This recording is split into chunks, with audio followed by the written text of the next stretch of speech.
자, 전문가와 함께하는 딥 러닝 시간. 오늘도 꼬리에 꼬리를 무는 질문 이어가 보겠습니다. 오늘의 전문가 소개합니다. 안녕하세요. 네, 안녕하세요. 안녕하세요. 반갑습니다. 자, 또 일주일 만에 만났습니다. 네.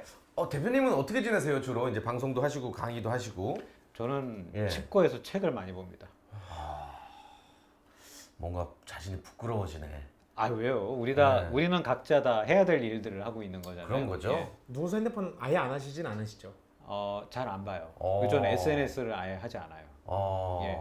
불편함 같은 거는 혹시 느끼세요? 혹시 안함으로 인해서? 글쎄요. 뭐 모르세요? 크게 없으세요? 불편할 수도 있겠는데 예. 예를 들면 기업에 가서 강의를 많이 하시는 분들은 그런 곳에 강의를 하면서 뭐 이렇게 막 SNS로 찍어갖고 올리고 네. 내가 또 여기 옥탑방에 촬영해 왔다. 그래서 예. 막 촬영장 다 해갖고 뭐 이렇게 올리고 막 그러신 분들이 있잖아요. 네. 근데 저는 페이스북이나 인스타그램 이런 쪽을 아예 하지 않기 때문에 그런 소셜 미디어를 통한 홍보는 하지 않습니다. 되게 있어 보인다. 나는 뭐라도 하나 올리려고 하는데 그 20, 30대들이 네. 읽었으면 하는 권장 독서량 대표님께서는 어떻게 생각하세요? 저는 네. 한 달에 한 권은 너무 적은 것 같고 한 달에 한 권은 적다. 한 달에 두 권 한 정도는 달에 읽을 두 수 권. 있지 않겠느냐라고 생각을 해요. 그러면 두 권 정도의 분량이면 보통 경제경영서가 한 300페이지 내외거든요. 그럼 두 권이라면 600페이지인데 그 600페이지를 하루 30일로 나눠보면 네, 하루에 20페이지. 20페이지. 네, 네. 20페이지는 사실 어렵지 않게 볼 수 있어요. 그렇죠. 30분이 채 안 걸리잖아요. 그죠? 음. 그러면 하루에 30분만이라도 투자를 하면 우리가 책 두 권을 읽을 수 있는데 지금 평균 독서량이 한 권이 안 되잖아요. 그렇죠? 근데 그 한 권마저도 만화책도 아마 좀 섞여 있을 수 있어요. 예. 경제경영서 한 권이 아니기 때문에. 가벼운 에세이들도 볼 테고 그렇죠. 많이. 예. 근데 사실 가벼운 에세이를 봤을 때 우리의 마음이 위로받는 측면이 있지요. 예. 그러나 지금 트렌드가 너무나 빨리 변하고 있어서 이런 트렌드들을 좀 빠르게 좀 캐치업 하려면 사실 좀 보기 싫더라도 살아남기 위해서 좀 봐야 하는 측면들이 있다고 저는 생각합니다. 책을 읽을 때 네. 제일 우리를 힘들게 하는 책이 뭔지 아세요? 어떤 거예요? 뭔지 알아요? 그렇습니다. 지침서. 지충. 자, 예. 죄송합니다. 괜찮습니다. 미안합니다. 예. 자, 오늘도 우리 이동호 대표님의 재미있는 강의 들어보겠습니다. 어떤 강의 준비하셨나요? 자, 오늘은 그 빅데이터를 좀 빅데이터. 말씀드릴 건데 빅데이터. 이 부분에 대해서는 좀 삐딱한 시선으로 좀 바라보려고 해요. 마음에 안 드시는군요. 아니요, 마음에 안 드는 건 아니에요. 예를 들면 그 넷플릭스에 네. 하우스 오브 카드라고 유명했었잖아요. 네. 네. 예, 거기가 케빈 스페이시가 나왔고, 맞습니다. 네. 무슨 감독이더라? 로버트 핀치 감독? 데이비 핀처. 데이비 핀처? 네. 예, 그렇죠. 그 다음에 제목도 원래는 영국에서 하우스 오브 카드라는 그 제목이 있었어요. 드라마 제목이. 그래서 빅데이터를 조사를 해봤더니 사람들은 대부분 케빈 스페이시가 나왔던 영화를 좋아했고, 그 다음에 그 감독의 작품을 좋아하고, 네. 하우스 오브 카드라는 그 드라마 제목을 좋아하더라.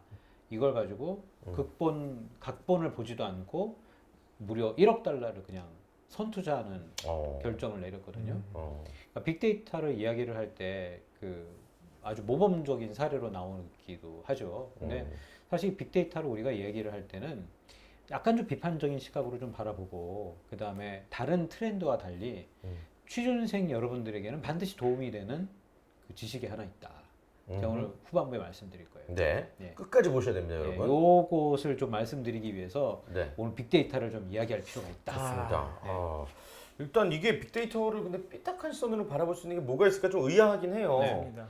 일단은 왜 그러냐면 자 이게 빅데이터 같은 경우는 우리가 무슨 뭐 구글에 들어가든 뭐 페이스북, 아마존 뭐 이런 데 다 들어갈 때 뭔가 계속 상품 추천들이 막 이루어지고 막 그러잖아요. 네.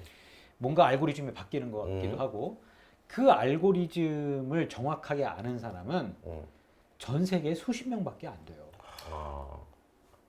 사실 그래서 그건 한 회사에만 그런 게 아니라 전 세계의 플랫폼 전체를 다 따졌을 때 얘기해요. 음, 음. 수십 명밖에 되지 않아요. 그러니까 그들이 알고리즘을 어떻게 설계하는지는 우리는 알지 못하고, 그리고 개발적인 요소들이 굉장히 많기 때문에 그런 부분에 대해서는 전공자 여러분들이 뭐 각자 이 컴퓨터와 관련한 프로그램과 관련한 전공을 이제 따로 공부를 하실 것 같고, 빅데이터와 관련해서는 이런 식의 일반인들이 다 범용적으로 알고 있으면 좋겠다는 지식들을 오늘 이야기를 하죠. 자, 첫 번째, 빅데이터는 2003년에 보통 등장을 했어요. 네. 그 말이 등장을 한 거는 네. 벌써 약 10년 가까이가 돼요. 네. 그죠? 근데 작가 깔리는 뭐라고 했냐면, 빅데이터는 인과관계를 설명해 주는 게 아니고 상관관계를 설명해 준다라고 얘기를 했단 말이에요. 상관관계는 무슨 차이지? 인과관계와 상관관계? 예를 들어, 자, 인과관계는 원인과 결과가 결과. 명확하게 구분이 되는 거예요. 네. 근데 상관관계는 뭐냐면 한 10만 명을 조사를 했더니 김태진이라는 사람을 굉장히 좋아하더라. 그리고 10만 명을 조사했더니 그 안에 또 문상훈이라는 사람을 좋아하는 사람들이 있더라. 그러면 이 사람들은 꼬리곰탕을 본 건가? 아. 뭐 이렇게 생각할 수 있잖아요. 예. 근데 그거는 아닐 수도 있거든. 그잖아요. 그죠?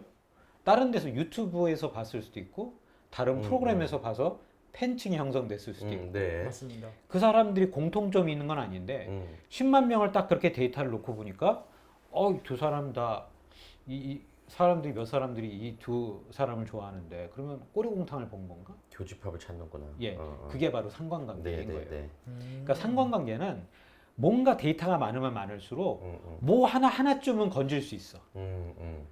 무슨 사고가 날 때 누가 뭐 물잔을 들었다거나 무슨 그릇이 깨졌다거나 뭐 이런 거 있잖아요. 네. 우연적으로 일어난 일. 사실 그거를 상관관계라고 얘기를 하거든요. 사실은 쉽게 설명드린 거예요. 네. 아무튼 이 모형이라는 게 등장을 했는데, 자, 그러면 그 모형의 세 가지 경우를 이야기를 할 거예요. 첫 번째, 미국의 대학 순위 모형이 있어요. 1983년에 US 뉴스라는 데서 잡지사예요. 거기가 미국의 대학이 한 1,800개가 있거든요. 네. 우리나라보다만 거의 6배가 많은 거죠. 예. 근데 이 1,800개의 대학을 순위를 나눌 수 있는 모형을 짰는데 거기 요소가 몇 개가 있어요. 처음에는 SAT 점수, 네. 그다음에 학생과 교수의 비율, 그다음에 경쟁률, 졸업률, 그다음에 기부금의 액수. 기부금 액수요? 기부. 그러니까 미국 대학은 기부를 하는 게 자연스럽게 그쵸. 이루어지잖아요. 입학할 때. 예. 그죠? 그러니까 그렇게 했더니 그 나름대로의 모형을 짤 때는 기준들이 있어야 되는데 그 기준을 어디다 맞췄느냐? 하버드, 프린스턴, 스탠포드, 예일과 같은 누구나 다 이 정도 대학이면 훌륭한 대학 아니야? 라고 사람들이 생각하는 그런 대학에서 요소를 뽑아가지고 네. 요소를 나열한 뒤에 다른 대학의 순위를 매긴 거예요. 그러면 자, 하버드, 프린스턴, 스탠포드, 예일과 같은 경우가 이미 상위권으로 포지션이 나오겠죠. 네. 그리고 나머지가 이렇게 쭉 떨어지겠죠. 그죠? 네. 그러니까 사람들은 대학 순위 모형은 제대로 만들어졌겠구나 라고 생각하겠죠. 네. 그죠? 그러면 이 앞에 그 순위를 조작할 수 있는 데이터를 일부러 조작을 많이 해버리면 기부금을 많이 만든다던가 네. 경쟁률을 많이 높인다던가. 근데 그 경쟁률이라는 게 사실은 너무 똑똑하지 않은 학생들이 들어왔는데도 경쟁률만 높아진 거예요. 광고를 많이 해가지고. 그렇게 되면 좋은 대학으로 선정될까 안 될까요? 되겠죠. 되겠죠. 이 모형에 되겠죠. 예. 그러면 이 모형을 만든 것 자체가 좋은 건가요? 안 좋은 건가요? 안 좋은 거라고 볼 수 있겠죠. 긍정적인 의도를 했지만 사실은 안 좋게 된 거죠. 이상한 줄 세우기가 돼버렸네. 그렇죠. 네. 아마도 우리나라에서도 비슷한 게 되지 않을까 싶어요. 그러니까 예를 들면 듣도 보도 못한 이상한 대학인데 갑자기 신문에 무슨 광고를 내면서 대학 평가 순위 뭐 상위권에 뭐 진입 뭐 이런 거 있잖아. 네. 그런 게 바로 이런 거를 악용하는 거거든요. 빅데이터의 전형적인 실수예요. 두 번째, 이번에는 범죄. 범죄. 예전에 그 마이너리티 리포트라는 영화 본 적 있죠? 네. 범죄 예측 프로그램. 네. 그거 실제로 지금 가동 중이에요. 빅데이터 활용해서요. 자, 그게 뉴욕에는 컴스탯이라고 하는 프로그램이 있고요. 필라델피아에는 펀치랩, 그다음에 LA에는 프레드폴. 예, 이런 프로그램들이 지금 가동되고 있어요. 사실은 가동되고 있고 이 범죄 가능성 예측 프로그램인데 그러면 이 범죄 예측 가능성 예측 프로그램이 주시하고 있는 지역이 어딜까? 가장 빈도가 높았던 지역? 빈곤층이겠죠. 예. 그러니까 뭐 해외 이주민들이 많은 좀 슬럼 네. 그런 예, 데들이겠죠. 예. 그리고 그 안에서 경범죄가 많이 일어나는 그 지역이라면 우범 지역이라고 할 수 있겠죠. 그러면 경범죄가 많이 일어난다고 살인 사건과 같은 강력 사건이 일어나나요? 그 상관관계를 알 수가 없죠. 상관관계는 알 수 없단 모르죠, 말이에요. 그렇죠. 알 수 없단 말이에요. 네. 그런데 이 예측 프로그램들은 빈곤층을 정조준하고 거기에서 범죄가 일어날 가능성이 더 높다. 때문에 경찰차도 더 많이 배치를 하고 시간대와 장소가 빈도가 높은 지역에는 더 많이 배치를 하는 거예요. 그러면 경범죄로 들어가는 사람들이 있겠죠. 네. 그렇죠. 근데 그 사람들은 원래 정말 경미한 범죄인데 범죄자로 분류가 되면서 감옥에 가 한번 이게 징역살이를 할 수밖에 없는 상황이 또 이루어지는 거예요. 그렇게 나오게 되면 그 사람은 더 범죄자가 될 가능성이 있죠. 네. 그죠? 그러면 범죄와의 전쟁을 선포하는 이 데이터 모형이 궁극적으로 좋은 건가요, 나쁜 건가요? 나쁜 것 같은데요. 나쁜 것 같아요. 좋다고만 할 수 없는 거예요. 맞습니다. 그러나 경찰 입장에서는 굉장히 실적을 아주 높게 이 칭송받을 수 있는 근거가 되잖아요. 그죠? 앞에 사례하고 좀 비슷하단 말이에요. 네. 그죠? 자, 그러면 세 번째. 이게 중요해요. 인적성 검사. 이거 어떻게 생각해요? 아니, 취준생들이 지금 기업에 들어가려면 인적성 검사 봐야 되잖아요. 그러면 네. 인적성 검사가 제대로 맞아요? 어떻게 생각해요? 아니 제 지난 주말에 만난 친구 한 명이 자기 인적성 검사 시험을 봤는데 왜? 그게 이제 거기가 화장품 회사라고 음. 하더라고요. 근데 인적성 시험 문제 중에 음. 순발력 테스트라고 노트북 스페이스바를 몇 번 안에 몇 번 눌러야 된다는 것도 있다고. 진짜요? 그리고 인적성인데? 네. 그리고 뭐 초록색 버튼이 옛날에 나오면은 오락실에서 뭐 그런 게 누르고, 있었는데 막. 빨간색 버튼 나오면 그것도 한다고 하고, 그리고 또 유명한 것 중에 하나가 미국 본토에서 아이비리그 학생들을 데려가다 놓고 해도 수능 영어 문제풀이를 못 풀게 한다잖아요. 그리고 삼성 입사 시험도 그렇고 이게 변별력을 위해서 말도 안 되는 문제들이 점점 많아지는데 네. 인적성도 그런 맥락이 아닐까 싶습니다. 그렇죠. 비슷해요. 굉장히 많이 왔어요. 태준 씨는 어떻게 생각해요? 아까는 대학을 가지고 음. 빅데이터를 뽑았을 때 문제점들을 말씀해 주셨고, 또 범죄를 가지고도 그렇게 했을 때 범죄 가능성 예측률에 대한 뭐 문제점 혹은 뭐 경찰 입장에서 좋은 점들을 말씀해 주셨고, 인적성 검사는 이제 사람을 상대로 하는 거잖아요. 맞아요. 네. 그러면 글쎄. 이걸 이야기한다는 것 자체가 굉장히 이상하잖아요. 네. 아이오와 대학교에서 예. 한번 조사를 해봤어요. 네. 인적성 검사와 인적성 검사를 통과한 사람들이 업무에 배치됐을 때 직무 생산성과의 상관관계, 인과관계가 어떻게 되느냐를 따져봤어요. 그랬더니 관계가 없다는 거예요. 아, 완전 다 거짓말쟁이였다고. 이거 내 친구야. 이거 하던 거 너 그 때려쳐라 거기. 이거 하고 뭐 하던 거 가지 마라. 마음이 너무 아프더라 옆에서 보니까. 막 빨리 눌러야 되고 이걸. 그걸 하고 있더라고요. 게임도 안 하던 애가. 이게 얼마나 비효율적인 그러면 돈이 들어가며 시간이 들어가는 거예요? 그렇죠. 네. 예, 사실 이게 지금 이미 조사가 된 거예요. 근데 어. 이걸 왜 하느냐? 예. 왜 할 것 같아요? 우리가 이걸 알아야 된다니까. 성의 표시를 위해서 누가 얼마나 성의를. 기업들이 이걸 왜 해요? 그냥 적당한 애를 그냥 적당한 부서에 배치하려고 데이터를 뽑는 거 아니에요? 이런 애는 이런 거 잘할 것 같고 이런 애는 이런 거 잘할 것 같고. 아니요, 그렇지 않아요. 그렇게 해서 직무 연관성하고 직무 생산성하고는 전혀 관계가 없다니까. 근데 왜 하지 인적성을? 게다가 기업들은 미국에서도 72%가 그 이력서를 72%의 이력서를 보지도 않는데요. 뭐지? 약간 조기 퇴사율을 미리 분석하나? 뭐지? 자, 이게 왜 그러냐면 기업 입장에서는 예를 들면 구글에는 매년 200만 장의 이력서가 들어오거든요. 네. 직원이 5만 명밖에 안 되는데 200만 장이 들어오고 전 세계 유명한 회사들은 아마 다 그런 형국일 거예요. 그러면 내부에서 그런 이력서들을 검토를 할 수 있는 방법이 없잖아요. 그리고 사람을 빠르게 걸러내야 되잖아요. 네. 그죠? 근데 그거를 자체적으로 개발하지 않고 다른 회사가 개발한 솔루션을 쓰게 된단 말이에요. 우리나라 대기업에도 접근을 해서 자, 여러분 회사의 이 채용에 있어서 채용 중요하지요? 근데 면접 어떻게 일일이 다 보시겠습니까? 저희는 인적성 검사 프로그램을 갖고 있습니다. 그래서 이거를 보게 되면 사람들이 이렇게 분류할 수 있습니다. 누가 무엇을 잘하는지 알 수 있게 됩니다. 라고 이제 제안을 하고 기업의 효율성을 위해서. 아니, 회사 문을 닫고 이력서만 볼 거 아니잖아요. 직원들이. 예. 직원 몇 명 없을 텐데. 그잖아요? 때문에 효율성 때문에 어쩔 수 없이 빅데이터를 돌리게 되는 거예요. 근데 문제는 결함이 있다는 것을 그들도 알아요. 네. 그리고 이미 대학교에서도 조사를 해봤고 그럼에도 불구하고 빅데이터는 없어지지 않는다는 거예요. 어쩔 수 없이 기업들은 이걸 계속 쓸 수밖에 없어요. 이게 사실 오늘의 핵심이기도 하고 이게 왜 그럴 수밖에 없느냐. 세상은 너무나 사람이 많아졌고 그 다음에 그 많은 사람들을 어떻게든 구분을 하고 분류를 하고 그 안에서의 인과관계는 모를지언정 상관관계는 적어도 파악을 해보자 라고 해서 빅데이터를 돌리게 되는 거예요.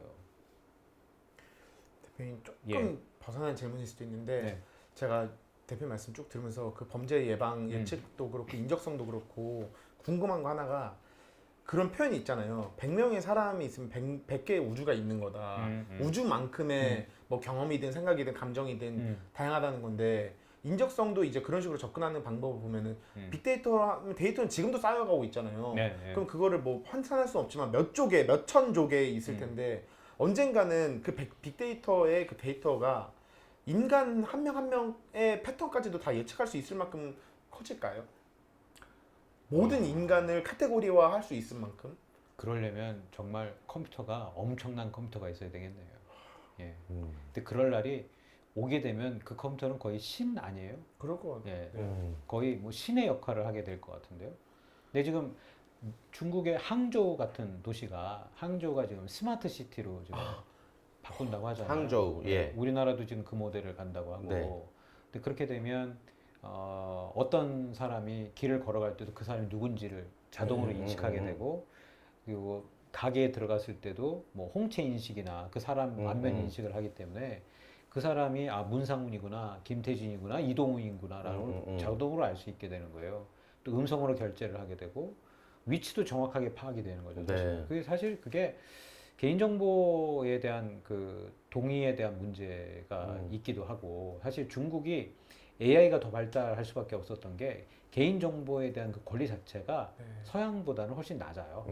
때문에 중국에서는 아주 AI가 빠르게 발달을 했고 때문에 항저우는 그것을 이제 스마트 시티라고 부르거든요. 근데 지금 상훈 씨가 얘기한 부분은 거의 그 모든 것을 알고 있는 이 전지전능한 빅브라더의 시대를 우리가 이야기를 한 게 아닌가라는 생각이 좀 듭니다. 네. 아무튼 이 인적성 검사 이게 언제부터 시작됐어요? 글쎄 여기 언제부터 시작됐는지는 모르겠는데 아주 아마 예전부터인가요? 아니요 그렇게 오래되지 않았어요. 네, 그리고 오래되지 않았고 이게 사실은 제가 취업할 때도 사실은 예전에는 없었던 부분이에요. 그러니까 2000년대 넘어가면서 네. 사실 많이 일반화되고 있고 그런 현상인 것 같아요. 때문에 사실 이런 부분들을 좀 듣게 되면 과연 우리가 어떻게 이 시대에 나서서 이 직업을 구하고 할 것이냐라는 부분에 대한 생각이 좀 들 수도 있는 부분이죠. 예전에 제가 그 면접관들을 촬영을 하고 그거 말씀드렸잖아요. 예, 그 첫 이미지가 이제 중요하다는 거. 예, 그런 부분도 한번 좀 생각해 보실 필요가 있겠다는 좀 생각이 듭니다. 아무튼 우리는 너무나 많은 인구 속에 살고 있어요. 그 너무나 많기 때문에 내가 남들과 무엇이 다를 거냐. 빅데이터의 그냥 작은 존재 하나일 뿐이잖아요. 남들과 나는 무엇이 다르냐를 한번 생각해 봐야 되고 그리고 내가 만든 이력서 이것도 자동으로 다 스캔하거든요 지금. 스캔해가지고 그 안에서의 핵심 단어들을 다 뽑아내가지고 그 사람의 성격을 분석한단 말이에요. 인공지능이. 그러니까 글을 쓸 때도 남들 거 베껴 쓰지 말고 뭐 어디서 컨설팅 받아가지고 자소서 그렇게 내지 말고 정말 내가 글짓기를 해야 되는 거야. 진짜 글짓기를 한 번도 안 해보지 않은 나는 누구인가, 나는 무엇을 하고 싶은가 이런 부분에 대한 글짓기를 실질적으로 해야 된다. 그래야만 이 빅데이터 세상에서 나 혼자라도 조금 좀 독특하게 보일 수 있는 가능성이 있다라고 저는 이야기를 하고 싶은 거죠. 그러니까 이걸 알아야 돼요. 알아야 빅데이터의 모형을 알아야 그래야 우리가 어디로 갈 수 있는지를 알 수 있어요. 그래서 제가 오늘 좀 삐딱하게 좀 보자고 말씀을 좀 드렸던 거고 그렇다면 우리는 이런 부분을 들어보면서는 이 문제가 이러면 좀 그만둬야 되는 거 아닌가 이렇게 생각할 수 있지만 몇 권의 책을 보면 절대 그렇지 않아요. 인간은 효율성을 따지기 때문에 무시될 수 있는 시장이 있다 하더라도 또는 사람들이 있다 하더라도 그냥 그쪽으로 계속 갈 수밖에 없게 되는 현상들이 존재한다는 거죠. 그냥 계속 킵고잉 하게 될 거예요. 그러니까 항상 거기에서 밀려나는 사람들이 있겠죠. 밀려나지 않으려면 빅데이터의 알고리즘을 넘어서는 창의력이 있어야 돼요.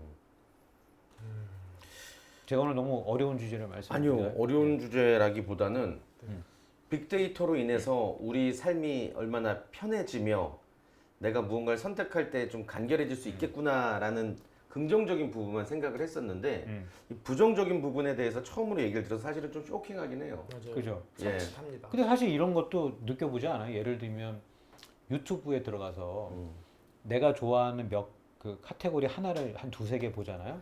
맨날 또요, 맨날 또. 맨날 똑같은 것만 떠, 맨날. 그 관련한 것만 떠. 난 맞아. 다른 것도 좀 보고 싶은데. 나 한번 볼까? 나 지금 유튜브 뭐 있는지?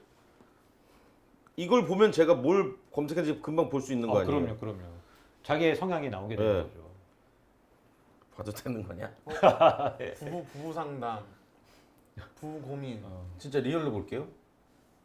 요즘 이건 뭐 코미디 프로가 나오고 흑인은 거기가 크다? 야동인데? 아니, 아닌 것 같아. 뭐 이런 그냥 뭐 스포츠랑 연애면을 많이 보니까 이런 것들이 많이 계속 나오네요. 다 그런 것만 뜨는 거예요. 근데 이런 네. 건 뭐야? 좀 야한 것도 좀 뜨네. 그러니까 이게 우리가 어떤 것을 보느냐에 따라서 몰카. 계속 알고리즘은 그런 것만 추천하게 되거든요. 이런 게 이제 빅데이터 예. 거잖아요. 봐봐. 예. 저는 이제 힙합, 그다음에 커버, 이거 똑같이 똑같은 거 있던데요. 봤네. 그다음에 이런 거. 그러니까 저기 음악이나 이런 것들 많이 봤구나. 네. 랩하는 것들, 스포츠도 보고. 그러니까 내 친구 중에 저번에 어떤 애는 정말로 마사지 그리고 남자와 여자의 차이 이런 것만 잔뜩 뜨더라고요. 유튜브의 메인 네, 화면에. 그러니까 유튜브에서 추천해 주는 것들이. 예. 그러니까 아무튼 이런 게 되게 내 모든 개인 정보가 다 까발려진다는 생각도 들고 막 그래요. 예, 그러니까 그 사람은 어떤 사람이냐에 대한 게 그 사람이 본 거, 즐긴 거, 뭐 이런 것들 검색한 것들이 쫙 뜨게 되겠죠. 사실 이게 데이터가 되는 건데 그래서 그 데이터의 양이 어마어마하다라고 해서 빅데이터라는 말이 붙은 거잖아요. 근데 그게 그렇게 좋은 것만은 아니다라는 생각을 좀 우리가 가졌으면 좋겠고 특히 이 방송을 보는 개발자분들, 개발을 전공하시는 분들은 이 사회 문제에 대한 핵심을 간파하는 그런 인문학적 능력이 있어야 된다. 그래야만 그들이 프로그래밍을 할 때 제대로 된 이 알고리즘을 설계할 수 있게 되잖아요. 그런 부분이 굉장히 중요한 것 같아요. 네. 인적성 검사를 볼 때 뭐 우리가 좀 중시해야 되고 체크해야 될 게 있을까요? 글쎄요, 저는 특별히 뭐 이게 큰 의미가 없다고 말씀하셔서 네. 그냥 봐도 될 것 같다는 생각도 들긴 하는데 근데 그거는 취업이니까 그렇죠. 이게 네. 뭐 만약 그 시험을 못 봤다 하더라도 취업이 될 수 있는 거고, 네. 그죠? 예. 그리고 이미 이 미국에서는 아이오와 대학교에서 이미 조사를 마친 상태라고 하니까 이 부분에 대해서도 우리나라 기업들도 한번 좀 살펴보시고 인적성 검사를 어떻게 좀 제대로 업데이트해야 될 것인지에 대해서 고민하면 좋겠다라는 그런 바람도 좀 오늘 마지막에 뭐 말씀해 준다고 하지 않으셨나요? 그게 사실 인적성 검사. 취준생들에게 도움되는 거. 빅데이터지만 사실은 이 현상을 알아야만 여러분들이 어떻게 뭔가를 자소서를 쓸 건지도 결정을 할 수가 있게 되거든요. 다른 데서 컨설팅 받지 말고 스스로 글을 쓰는 습관을 좀 들여야만 이런 데이터에 겹치는 사람으로 뜨지 않게 된다. 취업 준비생들은 뭐 자소서를 비롯해서 뭐 빅데이터 속에서의 데이터 안에서 뭔가를 굿 데이터를 찾으려기보다 나만의 뭐 글쓰기부터 나만의 무언가를 찾아라라는 말씀이신 거죠. 맞아요. 내가 만약에 예. 뭔가를 냈는데 누가 쓴 거를 베껴가지고 이렇게 냈다 하더라도 핵심 단어가 겹치게 되잖아요. 그러면 아 얘와 얘는 베껴 썼네, 누군가는 베껴 썼겠네 하고서 둘 다 떨어지겠죠. 제가, AI가 그렇게 걸러내겠죠. 제가 한번 깔끔하게 정리해 보겠습니다. 오케이. 정리. 큐! 네. 빅데이터 시대. 굿데이터는 마이 데이터이다. 좋다. 오늘 자신감 있네. 좋아, 좋아. 마이 데이터가 굿데이터다. 이석들아. 아, 이석들아. my data is 굿데이터. 아. bigger than big data. 오히려 와. 빅데이터보다 클 수 맞습니다. 마이 데이터 아. is bigger than 빅데이터. 저희 좋다, 집단지상 보셨죠, 대표님? 이야. 아유. 우리 저희 진짜 야. 지금 콩나물처럼 쑥쑥 자라지 않습니까? 와. 아, 지금 우리가 지금 몇 회 방송을 한 거예요? 구회, 오늘 구회째. 구회째입니다. 야, 10회가 안 됐는데 우리가 예. 야, 축하드립니다. 나 석사 딴다 나. 저 석사 땁니다. NBA 가야 될 것 같아 이제는. MBA. 야, 대박이다. 이런 지식을 뽐낼 수 있어서 너무 좋아 나는. 맞아요. 아. 때로는 허세가 뭐 돈적인 허세가 아니라 맞아요. 지식의 허세는 지나쳐도 돼. 맞아요. 맞아요. 맞아요. 이거는 지식이 차고 넘치는 거란 말이야. 흘러 넘치는 거야. 배워서 남 주는 게 아니라 내가 갖는 맞습니다. 거잖아요. 예. 네. 저희가 지금 뭐 제 나이 40에 얼마나 많은 지식을 쌓아서 뭐 교수가 되겠습니까? 제가 뭘 하겠습니까? 다만 일상생활에서 많은 세대들과 소통할 수 있고 이 시대의 흐름 속에서 내가 왜 살아가는가에 대한 고민 정도는 할 수 있는 이런 지식. 어디? 리공탕! 바로 우리공탕입니다. 처음에 방송 시작할 때는 예. 네. 좀 썰렁하게 시작하다가 예. 끝날 때쯤 되면 뭐 이렇게 뭔가 삐를 많이 받아가지고 막이야 뭐 어딜 날아가 이게 다들. 그게 이제 지식이 밥을 먹으면 힘이 쌓이듯이 예. 지식이 쌓이니까 에너지가 넘치는 거죠. 맞습니다. 예. 좋습니다. 오늘 시간 가는 줄 모르고 너무 재밌는 시간, 너무 중요한 말씀 감사드려요. 예, 고맙습니다. 예. 감사합니다, 대표님. 조심히 돌아가세요. 예, 다음 주에 고맙습니다. 뵙겠습니다. 예. 다음 주에도 저희는 핫하고 혹하는 내용들 가지고 다시 찾아뵙겠습니다. 여러분 고맙습니다. 고맙습니다.